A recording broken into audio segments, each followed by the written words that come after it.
You're still watching The Conversation on News Central Television. Now, President Bola Ahmed Tinubu marked the 25th anniversary of unbroken democracy in Nigeria with a compelling address on Democracy Day.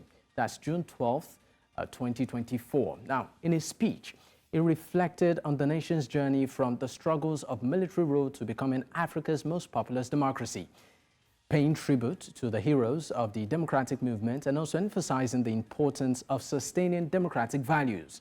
The president outlined his commitment to protecting citizens' rights and also pushing forward with vital economic reforms.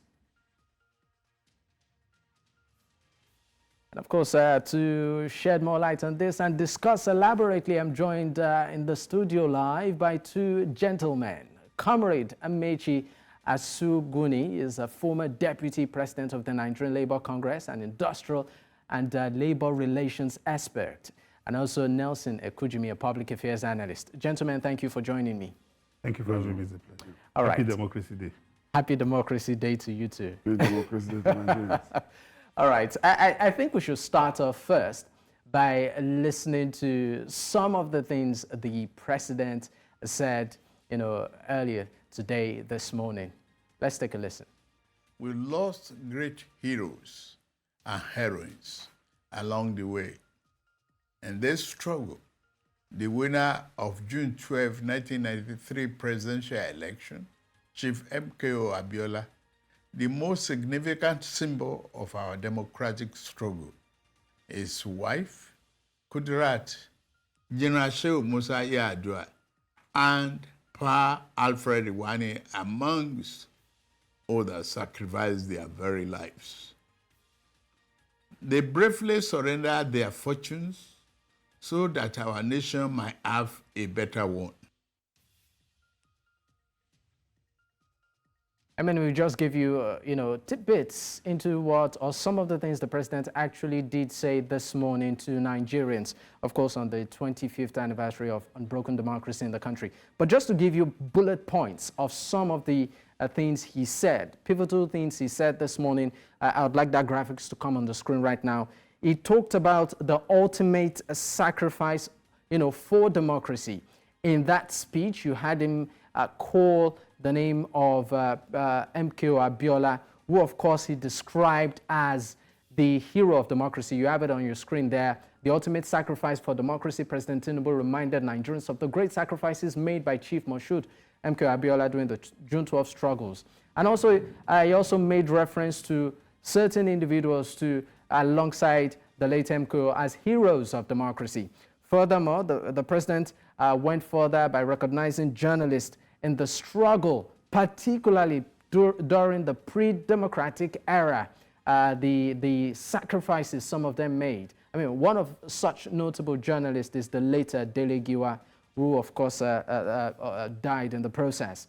And also it talked about the state of the economy and insecurity. Now, I think I'll just dwell on this because in the words of the president, he said that the reforms we have initiated are intended to create a stronger, better foundation for future growth.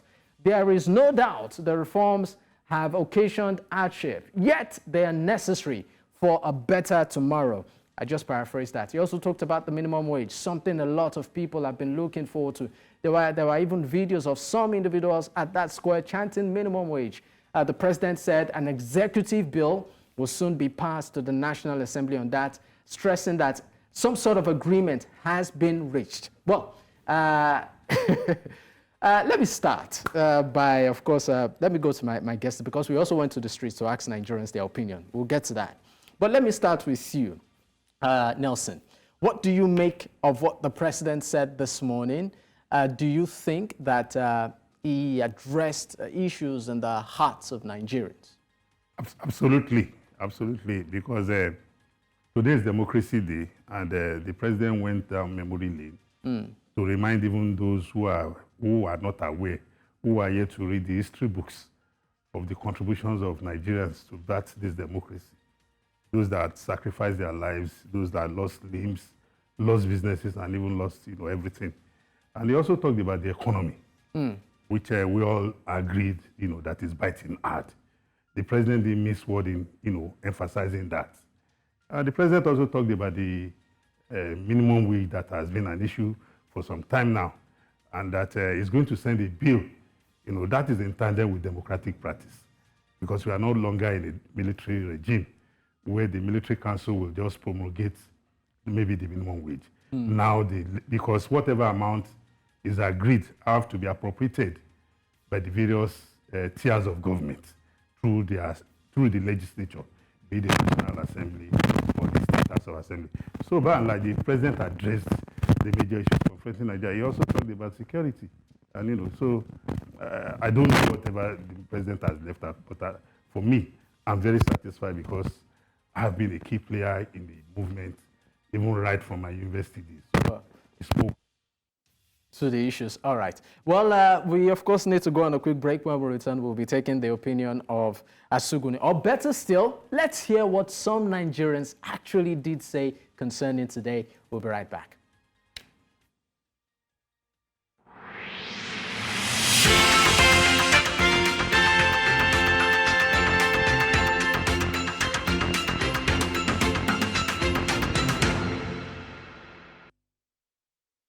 We don't have anything to celebrate as a democracy day.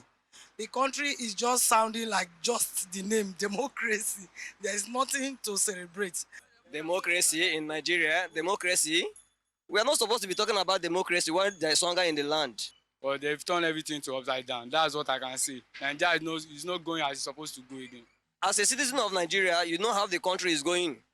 You understand? There is hardship here, so that nobody is having joy in this country at all.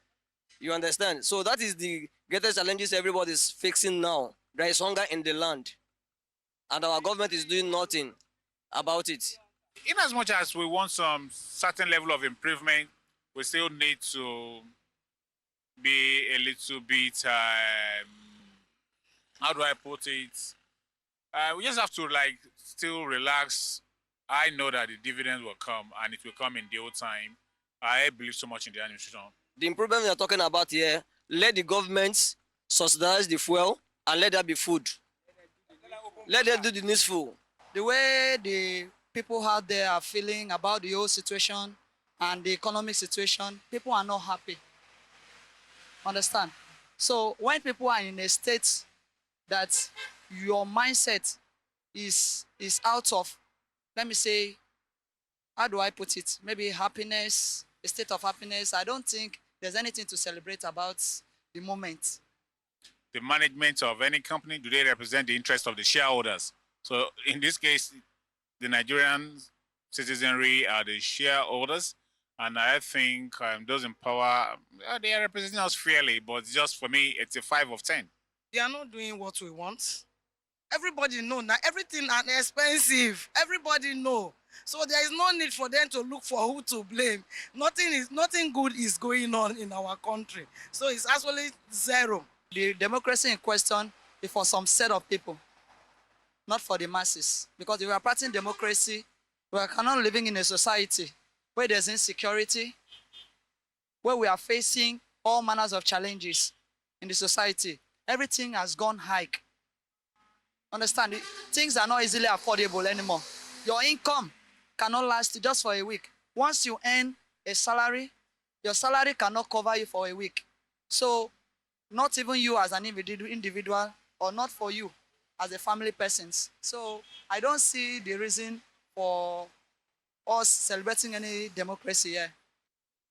I mean, you had Nigerians there speak about what they feel concerning today and their opinion on what Democracy Day actually entails for them. But before I call in Asuguni's thoughts on this, I was doing a bit of digging. Now, let's look at some key points or key features of what, an ideal democratic system should look like. Now, according to the Civic Academy, that graphics can come up on the screen, the key features of a democratic system should entail respect for basic human rights, a multi-party political system paired with political tolerance. There should also be free and fair voting system, respect for the rule of law, good governance, and also citizen participation. I think on that note, let me take your opinion on what the president said, and vis-a-vis what we have, experienced as a nation democratically in the past 25 years? Yes, first I was join Nigerians to celebrate independence of this country as regard democracy. Democracy is the best pattern of governance anywhere in the world.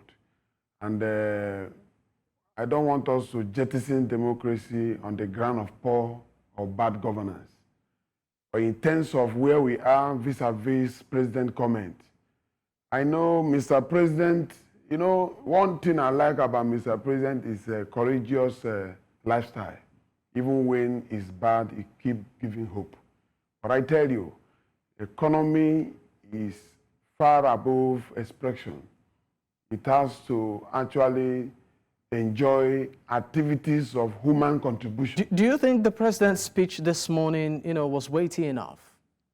I was actually, if you talk about the president's speech on a day like this, it's always weighty. But the question is, speech to achieve what?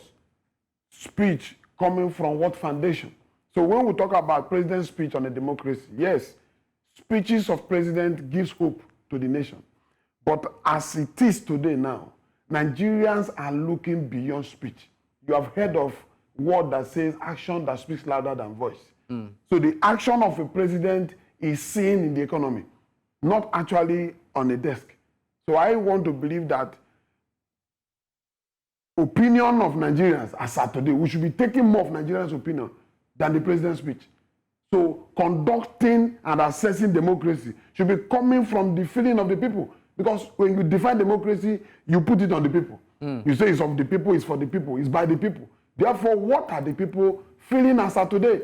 So when we talk of democracy, like you have rightly pointed out, when we refer democracy to reflect true governance on the people, it does not mean that government will feed everybody. It does not mean that you wake up every day and everything is on the table. No, people must work. But where are the sectors? Which of the sectors is actually providing employment for Nigeria? And when we talk of wage, as even relates to democracy, you are still talking about low-income earners that eventually patronize local-made goods. Because the largest patronage of local-made comes from these low-income earners. So when you earn low and there is no much you can purchase from the market, it means your salary is eroded from first week of your earning. And it does not actually support a growing economy like we intend to have. A developing country means you cannot be where you were 10 years ago, but the rather than going backward. But the president also captured the economy in his speech. I mean, according to the words of the president, he said that the reforms that they have initiated are intended to create a stronger, better foundation for future growth. And that there is no doubt the reforms have, brought about hardship, yet they are necessary repairs required to fix the economy over the long run. Let me stop there. So the president, actually did reflect that he's in tune with the hardship of Nigerians. That he said, like a father will tell the children that I'm aware of your feeling. The question about assessing economy, when you want to check indicators of economy to actually reflect growth, it is not going to wait until the president's speech. Are you saying that the reforms don't look like they are taking the country anywhere? No, the program in place is not reflecting in the economy. And they are not also communicating it right to the people. Because if I am aware that president actions, especially when it concerns the hardship we're facing today, has expiring date, people will, don't forget, in China, when you talk about growing economy of China, even the wage they earned 20 years ago were very poor. But the people knew the agenda of the government of China was to grow China to becoming what it is today, to the extent that it become a point of market for the whole nation. So what are we doing? For you to tell me to calm down, I must see you working towards an achievable dream. So it's very difficult to believe a speech that says in the long run, hardship will be eroded. No. Tell us the program. It is the program that will convince Nigerians that looking at how president has departed from this sector, the attainment will eventually fetch us some benefits. of the programs, at least the one we are very much aware of, the removal of fuel subsidy, the unification of the currency, the value of the currency, amongst other reforms that, really pretty strong reforms that, they've introduced. The president, has been very optimistic, saying that, look, it might be hard now, but in the future, we will smile. One of which, of course, part of what Labour is clamoring for, aside the minimum wage, also is the drop in electricity tariff. But maybe I should just leave you for a moment and take, Ekujimi's opinion on this. Well, my opinion on it is that you can expect somebody wants to delude himself. You and I know for free that Mr. President is not a magician. Whatever Mr. President wants to do, based on his oath of office, has to go through a process. And Mr. President has, highlighted the reforms, which he spoke about even before assuming the reins of power. And getting there, we can see what the fuel subsidy regime, abolition, as well as the forex system has brought about. Yes, like he has rightly said, these are processes that initially will bring pain, like he has rightly identified. But in the long run, we have an economy in which we're importing fuel, and after the removal of fuel subsidy, our fuel importation dropped by 50%. All right, Nelson, I understand that we need to go on a quick break. When we return, we'll pick up from where we stopped. Stay with us. All right, thank you for staying with us. This is still the conversation on News Central Television. Well, Nelson, before we went on that break, you said something. You said one might be deluded to think things will change overnight. Yes, one must be an Alice living in Wonderland for you to assume that you can plant today and reap tomorrow morning. Mr. President has initiated economic reforms that has stopped the hemorrhaging of the Nigerian economy. And we can see that. Has it? Absolutely. If the government can abolish the fuel subsidy regime. Is it really abolished? Yes, it has been abolished, except if you have the fact to disprove my Because I'm sorry, on this same table, I had a conversation with the spokesperson of IPMAN. That's one of the associations, marketing associations. And he said, although he didn't call it outright fuel subsidy, he called it quasi-subsidy. Well, you need to ask him to substantiate. It shouldn't be... It's in the sector. It doesn't matter. Anybody can come and say anything. You went to school. And there are also reports on that. There are reports, but for me, as a social scientist, when you tell me, okay, for example... I'm sorry we have to dwell on this. Of course. How possible is it to maintain, a specific pump price in spite of the volatility of the naira? I hope you remember that the NNPC signed an agreement with an international, financial organization with regards to about $3 billion for fuel importation. So what does that tell you? That some of these engagements have been done upfront, that can absorb the volatility of the market. So if you are telling me otherwise, for me to be convinced, I've had several reports, I've had people making several insinuations, and I ask them, provide the evidence. You don't just talk to me by word of mouth. I need to be convinced with documentary evidence. So if the government has initiated a policy in which the importation of fuel has dropped by 50%, that's PMS. Don't forget, diesel will have been taken care of by the local refinery now in operation. Then you look at the exchange system, the round tripping is no longer there, because that was one great problem that people were complaining about, that some persons were benefiting tremendously, taking dollars from the central bank, going to the black market, people became billionaires, trillionaires overnight without adding any value to the naira or to the economy. So if an administration has been bold enough to do that, I think those are bold economic, reforms. And you can see that the allocations to the states, as well as the local government and the federal government, has tripled. The question we should be asking now, the humongous revenue that is coming in, how are we managing it judiciously? That should be our concern. And when we are talking about managing it judiciously, that is not a question that we should ask only the federal government, because there are other tiers of government that are also beneficiaries.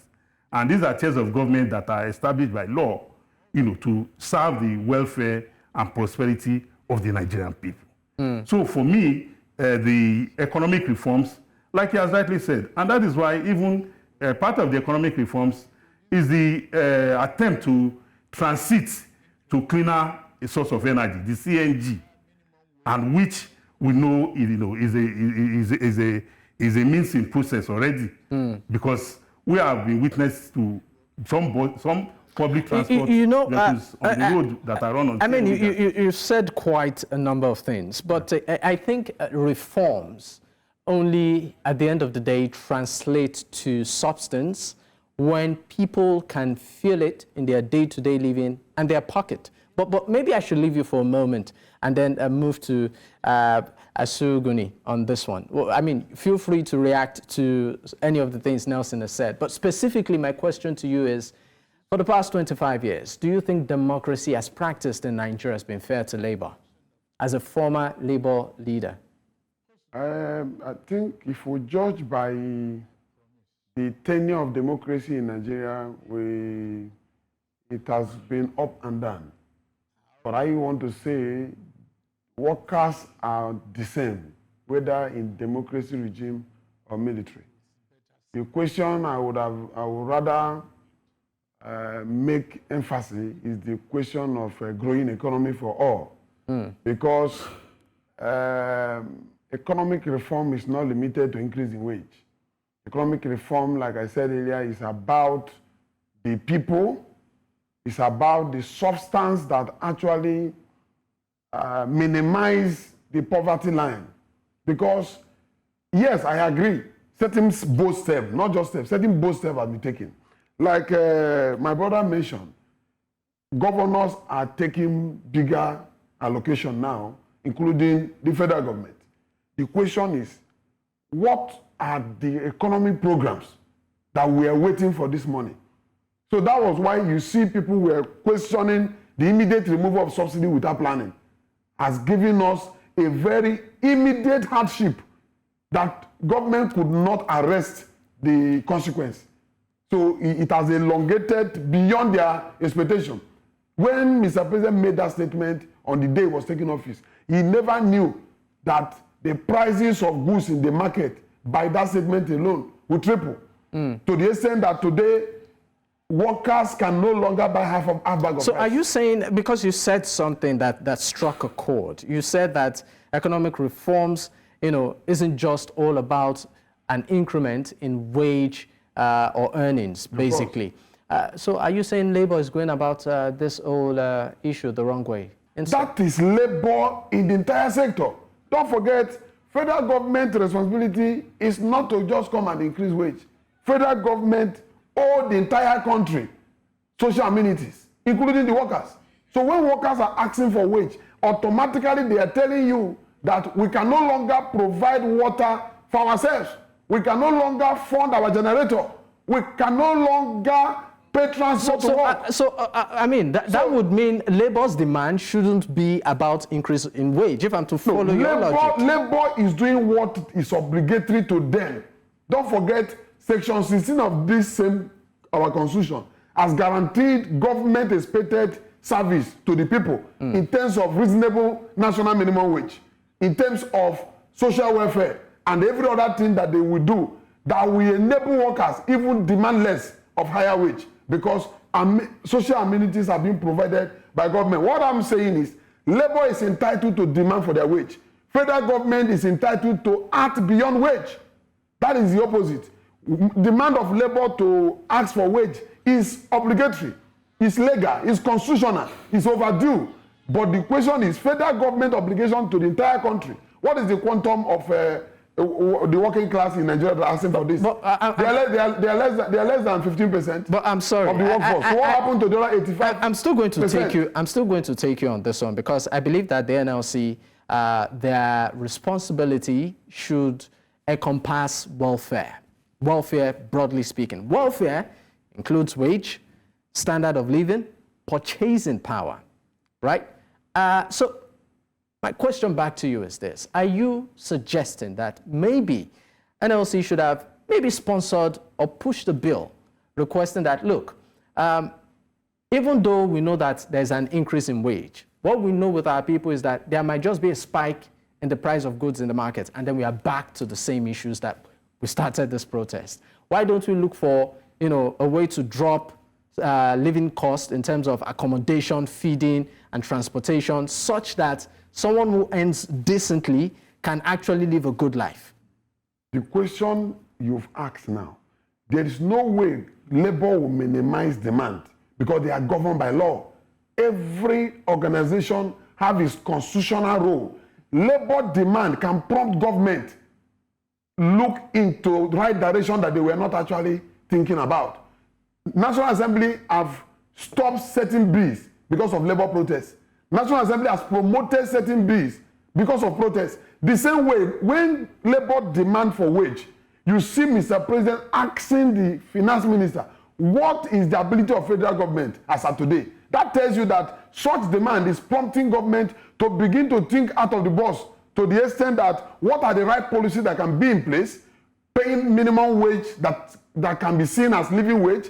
When we talk about reasonable wage is living wage. It's not wage at discretion or asking governors to tell us what they think they can pay. No, let them also tell us what they think they can generate. Because governance is about revenue generation. It's not to distribute allocation share from Abuja. No, that is not governance. And I keep saying it, that if governance is about distributing ready-made money, anybody can be governor. So governance entails service to generate fund, having generated, then build your vision to the extent that allocation of fund will be getting the state more money. They don't know how to produce to make money. So they are only disbursing payment and see workers' wage as a distraction. That is not true, because if workers' wage is measured by productivity, everybody in the state will want to increase wages on yearly basis to motivate that production by the state. But what impact? Tell me the sector that state government or federal government are taking lead role in trying to actually provide what you will force Nigerians to consume and make that in local made. But now you keep saying we want to encourage local made goods. What are the local made goods in Nigeria? So even when the wages come, it's going to be dependent on the foreign currency, which we cannot afford. You are offering 62,000 in naira. How much is 62,000 to dollar? And all the things Nigerian workers want to buy, including how to reach their family using their handset, every other thing is dependent on Nigeria. Even the television we watch in this country, South Africa is controlling it. So they say that we don't have our local made activities. That's what they call, when we talk about government promoting merit goods. Those goods, those services that government can impose on the people. Let them impose certain things and make them more in abundance and cheaper. You will see Nigeria will save their money and allow that very one to lead. Because what happened in advanced country where you see social provisions like transport and medical, whatever, subsidize the wage of workers to the extent that medical transport is now what you are not thinking of, including housing. So none of these things is provided and it's affecting. That is why you see every time there's minimum wage demand, it's making national news, because all Nigerians are concerned. Without workers' wage, no market woman will sell.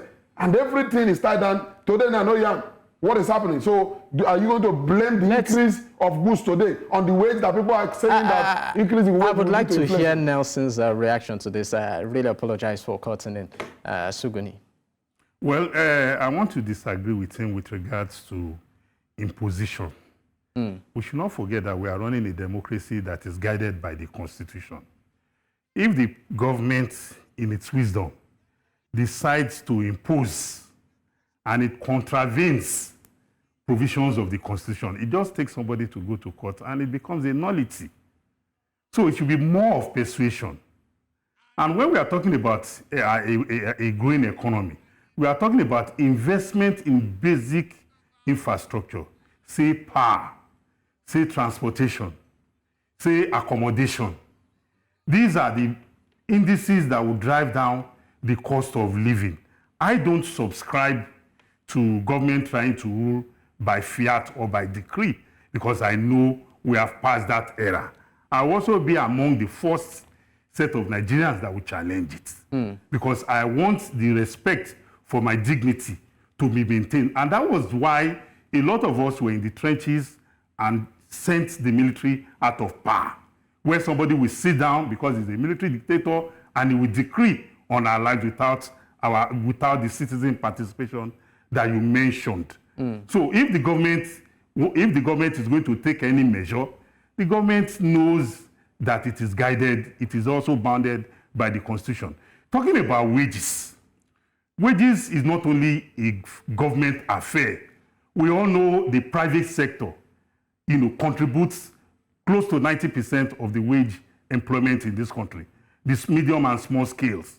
How many workers do we even have in the organized formal sector compared to the non-formal sector, as well as the organized private, organized private sector?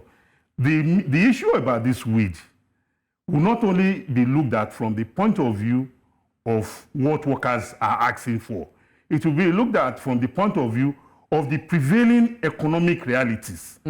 If you say you are increasing wages, that is why when the government set up the tripartite committee, it comprised representatives of the federal government, the state government, as well as the private sector. Because if you make a law for a minimum wage and the private sector cannot key into it, definitely they will be looking at downsizing. Even the states, if you look at the income coming into the states from the federal allocation, because a lot of times, like a former deputy senate president rightly described our federalism as a feeding bottle federalism. States are no longer generating, in IGR, except for states like Lagos. Is it a situation of states not generating IGR or states not being open? As regards the amount, because most of these conversations, most times, when you hear governors talk about this issue of minimum wage, for instance, you hear them saying, oh, the amount we get from the federal allocation, if we commit it to wage, at the end of the day, would have little on projects or nothing on projects. But nobody is asking questions as regards what those states are generating internally. Just last week, a report came out as regards the amount of monies about 9 states, just within this administration, spent on SUVs, 15 billion naira. 9 states. Where did they get the money is from? So is it about states not generating IGR or not being, open with what they really generate? It's a mixture of so many factors. And one critical factor that is also inhibiting the ability of the states to generate revenue is the present financial arrangement that bind us all together. We have states that are naturally endowed, that to exploit those resources under law, that responsibility is saddled with the federal government. The states cannot touch, such, resources. So if the states are better suited to perform that responsibility, why don't we amend the laws so that we'll be able to hold the states responsible? That you have these resources, what are you doing with it? Even the local government, what are the resources that what are the revenue? Or do local government just exist to get federal allocation? Absolutely not. We know how local government were running in this country before now, where local governments had their own transportation system. Lagos State LSTC in Lagos Island was run by a local government. You look at the city hall, was built by a local government. So local government had business, business mechanisms to generate their own internal revenue. But today, local governments have become, like mere workshop where everybody waits when it is the end of the month and the FAR comes, immediately they collect it, everybody disappears. So we need to look at the structure because realistically speaking, if you look at the revenue according to the states from the FAC, you agree with me that based on the present demand of labor, maybe 60 or 62,000, a lot of states will not be able to meet up because even the 30,000 that is still an existing law that was signed in 2019 by former President Muhammadu Buhari, a lot of states have defaulted. So what do we do about that? Are we more interested in making a law that will be breached rather than being complied with? Do we want to make laws for the fun of it? That's the question we should ask ourselves. All right. Let's go back to, of course, the essence of today. Let's leave labor and, of course, minimum wage matters for now. I want that graphics on the features of democracy to come up once again. Now, one important part of it is respect for basic human rights and also respect for the rule of law.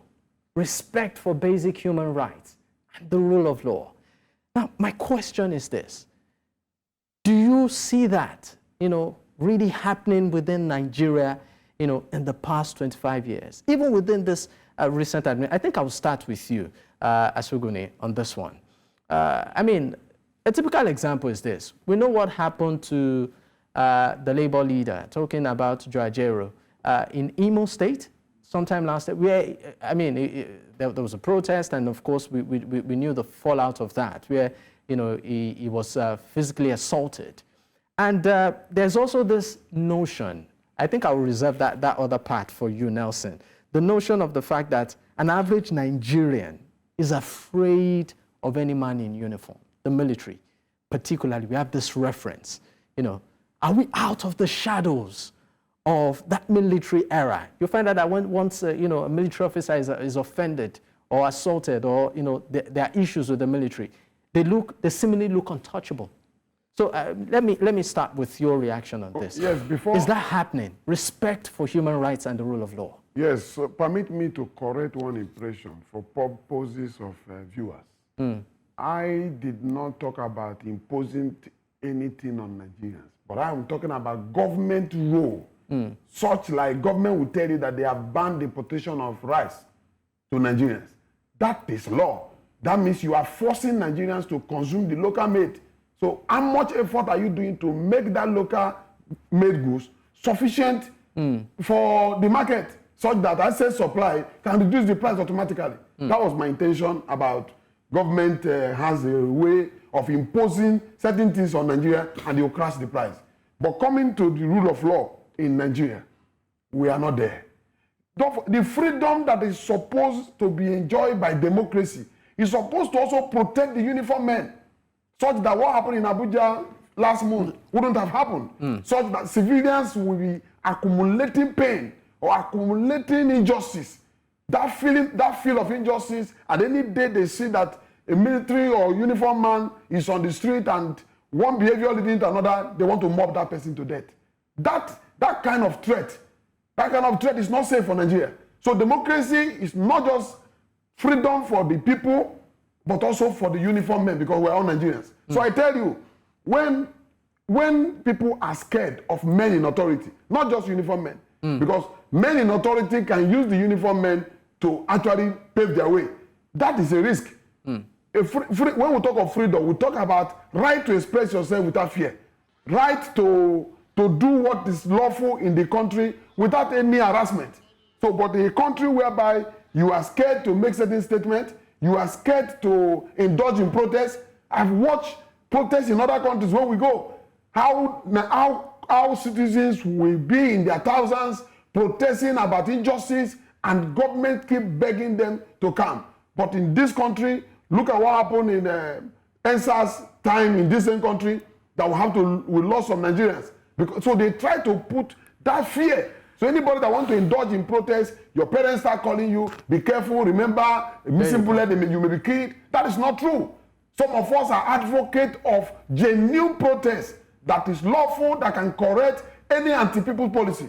So I tell you, we are still lacking when we talk about freedom, like you express it, to human rights. It is not absolute yet. And until we get the democracy stabilized in such a way that utterances are no longer offensive when somebody is trying to correct your public error. Because what can you get the people to join you on protest if you are not convincing them of the subject matter? Meaning something is wrong. So for anything to be called protection, it means my right to expression is guaranteed. It's not so in Nigeria yet. Maybe it's part of what the president considers as economic reform, but not achieved yet. Nelson. Well, you talked about the Nigerians being afraid of people in uniform. Well, naturally, it's only those who have something to hide, that gets afraid.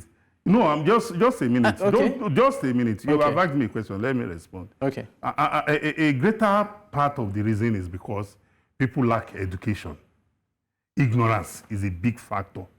Because if you are aware of your rights, you know that military or security personnel are special beings in your society because they are performing societal roles. So there's a level of respect you should accord them. You should not say because it's putting on uniform, you can talk anyhow to them or you can, attack them, like we have seen repeatedly. And also, if we have education, if we are aware, you know that this military institution also has disciplinary procedure. Recently, an issue happened in a command secondary school in Okpaja. And because it became a public issue, the military authorities have set up an investigative panel. So it is for us when we see these breaches, because we cannot run away from the fact that the military-civilian relationship in our climate is very frosty. That's a fact. But when we see military officers, because what the military institution or any security institution has done is to ensure that the operatives have the name tag to be able to identify. You can't just say, one soldier slapped me. Somebody will ask you, what is his name? I'm sorry. Did you look at the name of his... You talked about Nigerians not being aware of their rights. Absolutely. And especially when they interface with these people. My question to you is, are these men in uniform, many of them, also aware of the fact that you have a uniform on doesn't give you supreme power or authority? Because many have started questioning, maybe it's the style of training many of them are given. Hence, they see an individual without uniform and address the person as a bloody civilian. Yeah. Well, the truth of the matter is that I'm not a military personnel, neither am I a security operative. I don't know the curriculum of their training. But like you have rightly said, a lot of times they look down on persons who are not of their establishment. But be that as it may, it is our responsibility as a society to enlighten our people that look, even as a military man that looks down on you, if he misbehaves publicly, it is against the rules of engagement. He will be disciplined by his institution. So the fact that he's putting on uniform, I don't know the training they've had, but if he goes against the rules of engagement, you can be rest assured that if we take it up with the authorities, you get justice. So Nigerians should stop this attitude of no matter what he does, nothing will happen to him. Absolutely not. I've seen military operatives or security agents being dismissed for assaulting, for constituting a nuisance in the public space. But so that's the reality. But again, the question a lot of people to ask you is, what's the percentage in terms of actual dismissal, if at all, or even disciplinary if it is one, issues? it's a deterrent. But we need to go. Quickly before we go, just tease the question. On a scale of 1 to 10, 10 being the highest, rate Nigeria's 25 years of democracy. Let me start with you, Asuguni. When you rate us at 25 years, so far we have gone above 50. That's 5. So that's 500. half of it, 5 over 10. How about you, Nelson? For me, it's 6. 6? Yeah, absolutely. So we still have a long way to go. Well, democracy is work in progress. Okay. It's work in progress. Anyway, I mean, maybe we should also ask our viewers at home. You can actually rate it. You can go to our social media page and let's know what you think of Nigeria's democracy in 25 years. 1 to 10, 10 being the highest. How would you rate it? Are we getting somewhere? Well, it's on that note we drop the curtains on today's episode. In case you missed out, it's not too late. You can actually catch up on our YouTube page. The handle is at News Central TV. Once again, thank you so much to my guest, Nelson Ekujimi. Thank you for being on the program. Thank you, Asuguni, thank you also for making time to be on the show. Well, congratulations to Nigeria. Let's keep, of course, flying the flag high and believing in ourselves. My name is Dakbo Adigboye. Bye for now.